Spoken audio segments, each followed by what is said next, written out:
the pattern you can't unsee.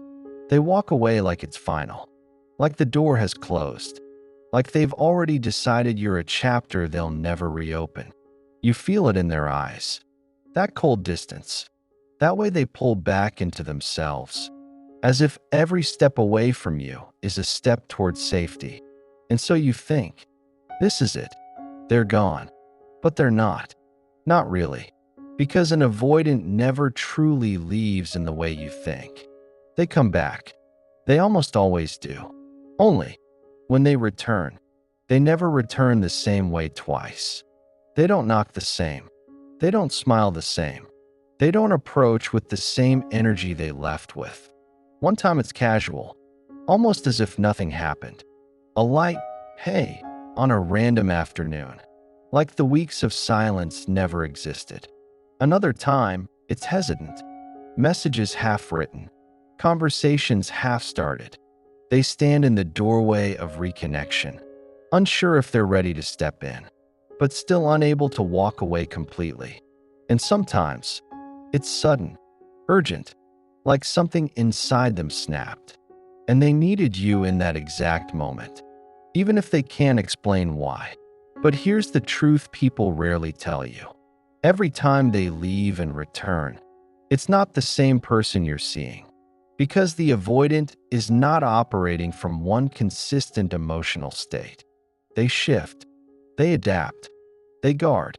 They are someone different depending on why they came back, what they've been thinking in the quiet, and how safe they feel with you in that moment. To understand why this happens, you have to go inside their mind. For the avoidant, leaving isn't always about rejecting you. It's often about protecting themselves. From what? From closeness that feels too risky. From emotional exposure that feels unbearable. From the possibility of losing themselves in someone else's world. Distance is their shelter. It's where they can breathe without feeling watched. It's where they can think without feeling pressured. It's where they can calm the constant alarm their nervous system rings whenever intimacy gets too real. But the story doesn't end there. Because while they're away, they still feel the pull. They still remember the way you looked at them. They still think about your voice. They still replay moments. Not always the perfect ones, but the ones where they felt seen. And for someone who's spent much of their life feeling unseen, that's not something they forget. Yet, here's the paradox. The same connection that draws them back is the same connection that once made them run. So when they return, it's with a strange mix of longing and fear, wanting to be close, but terrified of being trapped. This is why they never return the same way twice. Because their return is not about following a plan. It's about emotion. It's about timing. It's about where they are in their inner push-pull cycle. One time they may come back lighter, as if the break gave them clarity. Another time they may come back guarded, unsure if they can trust the closeness again. For you, this can be maddening. You try to map their patterns. You think, if they came back warm last time, they'll be warm again. But the avoidant doesn't work like that. They are not a straight line. They are a tide. And tides don't return to shore in the same shape each time. In their mind, each return is a negotiation. How much of myself can I bring without losing control? How close can I get before I feel the need to leave again? Do I still mean something to them? Or did my absence erase me from their life? You may think they're only testing you, but more often, they're testing themselves. And yet, the fact they return at all, despite the fear, despite the risk, speaks to something deeper. An avoidant won't keep circling back, unless something in you matters to them, unless the pull is stronger than the push. It may not look like love in the way you're used to seeing it. It may not be dressed in constant presence, daily check-ins, or the open declarations you long for. But for them, the act of returning is love. A quiet, conflicted, imperfect love. And so the question isn't just, why do they keep coming back? It's, What does it cost them to come back at all? Because in that answer is the truth about what you mean to them. The silence between returns. They don't just disappear, they vanish. Not in the sense that they forget you, but in the way they fade themselves out of the frame. As if your connection was a movie, and they've decided to step off screen for a while. They become shadows in places where they once stood solid. The text messages stop. The calls go unanswered. Even their online presence goes quiet, or it shifts into something distant, like you're suddenly watching them live through a glass wall. For you, this silence feels like rejection, like a verdict, like proof that whatever you shared has been erased. But for them, this silence isn't absence in the same way it feels for you. It's space. It's a necessary exhale after the closeness became too loud inside their mind. You see, avoidants live with a nervous system that treats intimacy like a warning siren. At first, the warmth feels good. It feels safe. It feels like maybe, just maybe, this time will be different. But as the closeness deepens, their old wiring starts whispering, "This is dangerous. This is too much. You're losing yourself again." And when that inner voice becomes too loud, they pull the cord. It's not always logical. It's not always fair. Sometimes they pull away in moments when you're not even asking for more. Because for them, being seen feels like pressure, even when it isn't. So they leave. But here's the twist. While you may picture them in total emotional exile, cutting off all thought of you, that's not how it works. When an avoidant retreats, they often enter a quiet observation mode. They think about you in the small hours. They scroll past your name in their phone. They remember moments they'll never admit out loud. They're still connected to you, but in a way that feels safe for them, from a distance. And yet, this distance is not forever. The avoidance push-pull cycle has two main forces. 1. The fear of losing themselves in closeness. 2. The fear of losing the person entirely. The first fear makes them leave. The second fear pulls them back. They live suspended between those fears, and their silence is simply the pendulum swinging one way. But here's where it becomes unpredictable. The length of that silence, the manner of their return, and the energy they bring back with them. All of it depends on what they experience in that gap. Sometimes the space restores them quickly. They miss you sooner than they expect. They come back lighter, like someone who just took a deep breath and is ready to step back into the warmth. Other times, the space stretches on, not because they've stopped caring, but because they're wrestling with the fear that coming back will pull them too far in again. This is why you can't measure their absence by your own clock. Your silence might be a void. Theirs might be a shelter. You count days, while they count the weight of their own thoughts. And when they do return, it's not always because they've solved that fear. Sometimes they return with it still alive inside them. They're back, but they're guarded. They test the waters before they step in. Other times, they return with clarity, not necessarily ready for full vulnerability, but more open than before. And you'll feel it in the way they look at you, in the way their body softens, in the way their presence feels more settled than skittish. The truth is, each silence teaches them something. Maybe they learn that they can breathe without cutting someone out completely. Maybe they realize that their fear was louder than it needed to be. Or maybe they confirm the story they've been telling themselves for years. That love always comes with the cost of self-loss. And that's why the next return never looks like the last. Because the silence that came before it has changed them, even if they can't name how. For you, it's tempting to try and fill that silence, to break through it, to make them come back faster. But for the avoidant, being given that space without punishment or pressure is often the thing that makes their return softer, warmer, and more willing. The avoidance journey back to you isn't just about missing you. It's about feeling safe enough to risk being close again. And until they can feel that, the silence will be their bridge. The emotional math they do before reaching out. An avoidant doesn't just miss you and reach for the phone. They don't operate in the instinctive, impulsive way someone with secure attachment might. No, before they reach out, there's a quiet, complex calculation happening inside them, a kind of emotional math, where each variable represents both a longing and a fear. For you, missing someone is a straight line.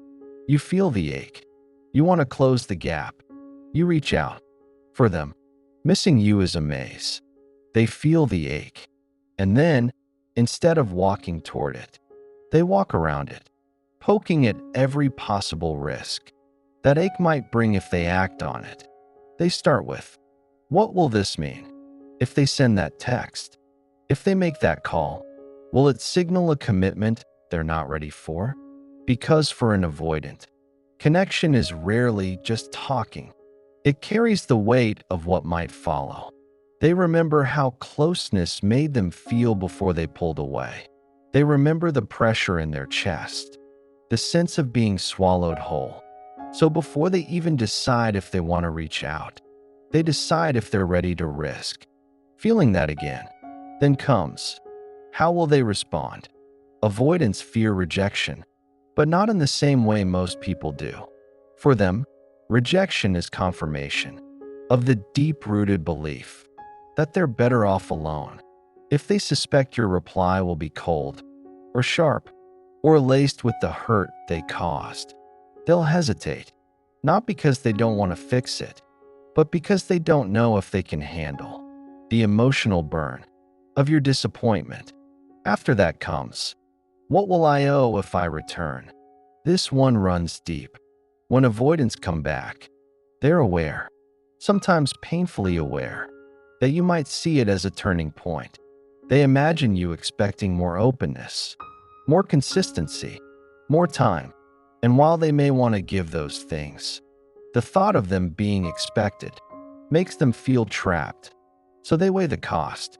If they reach out, will they be able to keep the pace without feeling like they're drowning? Only after those questions are run through does the final calculation come.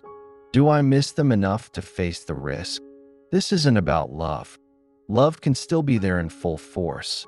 This is about safety, because to the avoidant mind, safety and connection often sit on opposite sides of a scale. And so, they sit with that scale for days, sometimes weeks, waiting for the weight of missing you to tip it. But here's the paradox. The longer they wait, the more your absence grows in their mind. They might tell themselves they're getting over it. They might distract themselves with work, with hobbies, with people who feel less threatening. But in the quiet moments, when they're driving alone, when they hear the song you both loved, when they reach for their phone without thinking, that ache creeps back in. And then, almost always without warning, the scale tips. It's rarely a grand, cinematic moment. It might be as small as seeing your name on a mutual friend's post, or finding something you left behind, or remembering a laugh you once shared. Something tiny, but powerful enough to shift the risk equation in your favor. When that happens, their focus changes. They stop asking, is it safe? And start asking, how do I do this in a way that keeps me safe? That's when they begin plotting the manner of their return. For the avoidant, the how is everything. Do they come in casual, pretending the distance never happened? Do they acknowledge the gap, or hope you won't? Do they test the waters with a meme, a short message, or something that leaves you guessing? These aren't random choices. They're protective strategies, ways to re-enter without exposing themselves to the full vulnerability of the connection all at once. And here's the thing. You might see this as manipulation, as a way of avoiding accountability. But for the avoidant, it's survival. They're trying to reconnect without reactivating the very fears that made them leave in the first place. Sometimes that means they'll reach out lightly, as if nothing's wrong, not to downplay what happened, but to keep the door from feeling too heavy to open. Other times, they'll come back with more sincerity than you expect, because the ache tipped the scale so far that they're willing to risk more vulnerability than usual. The part they rarely admit, by the time they reach out, they've thought about it far longer than you imagine. What feels sudden to you has been quietly building in them. Through days of mental tug-of-war, they've run every possible scenario, every possible outcome, every possible version of you in their head. And still, despite the risks, something in them decided it was worth it. That's why the way they return is never the same twice. Because the equation that brought them back is never the same twice. The fears shift. The risks feel different. The weight of missing you changes. And each time, they calculate a new path, one that feels just safe enough for them to take the step. So when you see their name appear on your phone, or hear their voice again after the silence, remember, this wasn't a careless act. It was the result of 100 small inner debates and the quiet, reluctant courage to face the risk, because some part of them couldn't stand the distance any longer. Why they return to you, but not always for the reason you think. When an avoidant comes back, it's easy to believe they've been missing you.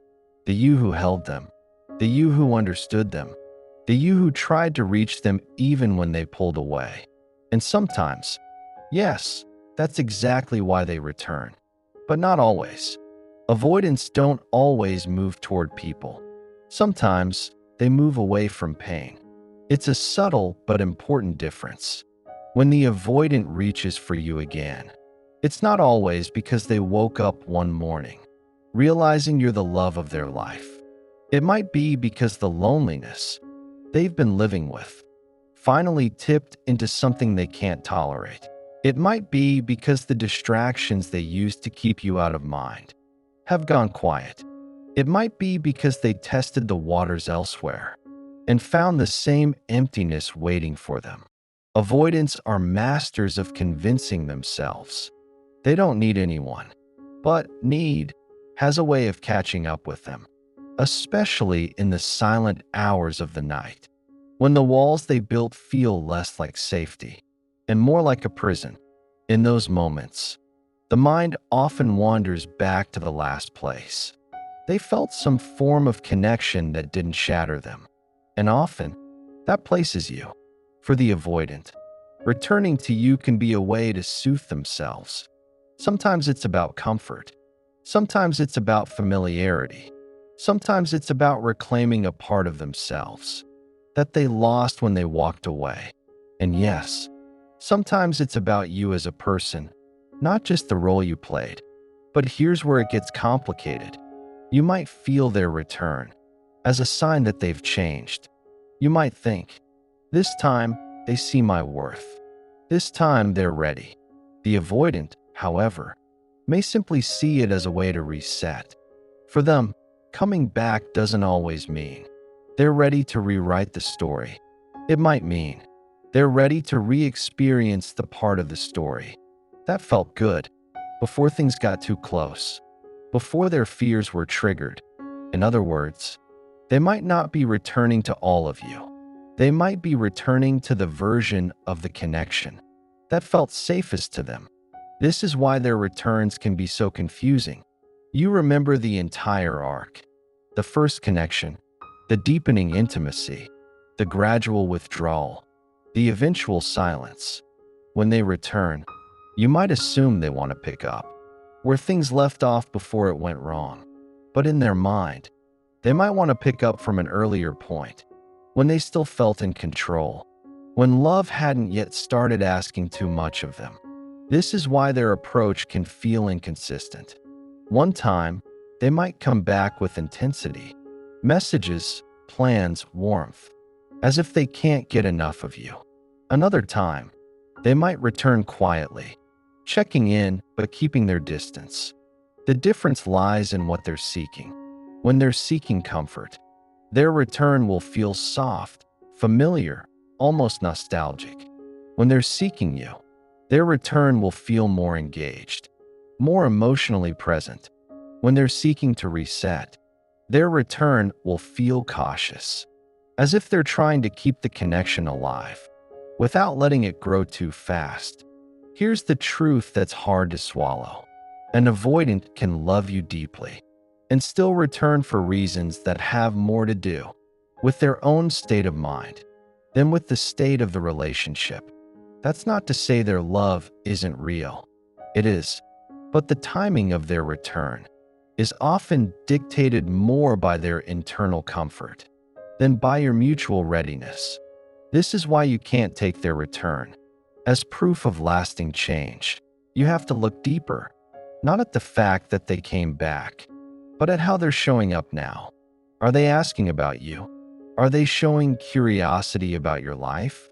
Are they engaging in deeper conversations instead of just replaying old rhythms? Or are they keeping things surface level, avoiding anything that might reawaken the vulnerability they once ran from? If it's the latter, they may not be ready for a full reconnection. They may be here for comfort, for the emotional equivalent of sitting in a warm room on a cold night. It feels good, but it doesn't mean they're ready to live in that room with you. The avoidance return is rarely a straight path forward. It's more like a loop, a cycle that can only be broken when they start returning for the right reason, not just to ease their loneliness, not just to relive a safe moment, but to truly meet you where you are now. Until then, each return will feel different, because each reason will be different. Sometimes they'll be chasing the memory of you. Sometimes they'll be chasing the comfort you gave. Sometimes they'll be chasing the person they believe they were when they were with you. And every once in a while, they'll be chasing you, fully, presently, without the old fears steering them away. That's the moment worth watching for, because when that happens, the return isn't just about ending their loneliness. It's about choosing closeness, with all the risk it brings, because they finally see the value in staying. The return that means they're finally ready. Not every return is the same. Some are quiet, some are messy, some barely make a sound, slipping in like a shadow in the night. But then, there's the one that's different, the one that doesn't feel like a loop, but like a door opening to something entirely new. When an avoidant finally comes back ready, you'll feel it before you fully believe it. The difference won't just be in their words. It will be in their posture, their energy, the way they sit with you, without looking for the exit. See, for an avoidant to truly return, they have to do something that terrifies them more than distance ever did. They have to stay. Stay when it's uncomfortable. Stay when their chest feels tight. Stay when the urge to pull back presses against their ribs like a tidal wave. Avoidants live with an internal radar that's always scanning for signs. That closeness is becoming dangerous. Danger, for them, doesn't mean you're hurting them or betraying them. It means you're getting close enough to touch the places they've kept hidden, since they learned that love wasn't always safe. When they're not ready, that radar runs the show. But when they are ready, they start overriding it. They still feel the fear, but they move toward you anyway. That's the hallmark of a real return. Not the absence of fear, but the decision to walk through it. In this kind of return, you won't have to fight for scraps of reassurance. You won't have to decode what every message or silence means. They'll tell you, they'll show you, and not in a rushed, overcompensating way, born out of guilt or loneliness, but in a steady, consistent way that says, I am here, and I'm not looking for an escape route. You'll notice they ask more questions, not just about your day, but about your heart. They'll want to know what you've been through. Since they left, they'll want to understand the parts of you they once avoided, because getting to know you meant risking being known themselves. Their return will come with more listening than defending. They won't bristle when you bring up the past. They won't shut down when you name your hurt. They'll hold it, even if it's heavy, because they finally understand that staying close means sometimes sitting in discomfort without running from it. Here's the thing about avoidance: they don't hate intimacy, they fear it. And that fear isn't something they get over in one leap. It's something they learn to manage, to live alongside, to walk hand in hand with, without letting it dictate their every move. When they're ready, you'll see that shift. The push-pull pattern slows. The pauses between connections get shorter. The warmth becomes more consistent. They don't just come back. They stay long enough for the staying itself to feel safe. But it's not just about them. A return like this is also about you. Because by the time an avoidant is ready to return for real, you've likely changed too. You've learned your own limits. You've learned how to name your needs without swallowing them whole.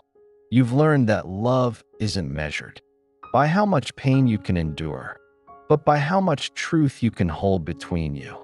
In that space, their readiness and your boundaries meet like two hands clasping, not grasping, not clinging, just holding, firm, steady, and mutual.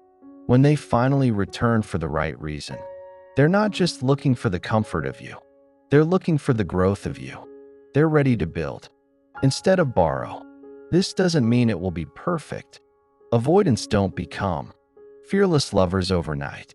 But now, when fear knocks at their door, they'll turn to you instead of turning away. And that's the difference between the return that's just a cycle and the return that's a choice. One seeks relief, the other seeks relationship. You'll know the real one when it happens. It will feel less like a surprise and more like an answer to a question you stopped asking when you realized you couldn't force them to be ready. Because readiness isn't something you can give them. It's something they have to grow into. And when they finally do, their return won't be about rewinding to who you were. It will be about stepping forward into who you can become together. If they return like that, it's not just because they missed you. It's because they've decided that loving you is worth being afraid for. And that is the kind of return that changes everything. If you've ever felt the sting of someone leaving and the confusion of them coming back, remember this: not every return is the same, and the one that matters most is the one that's ready to stay.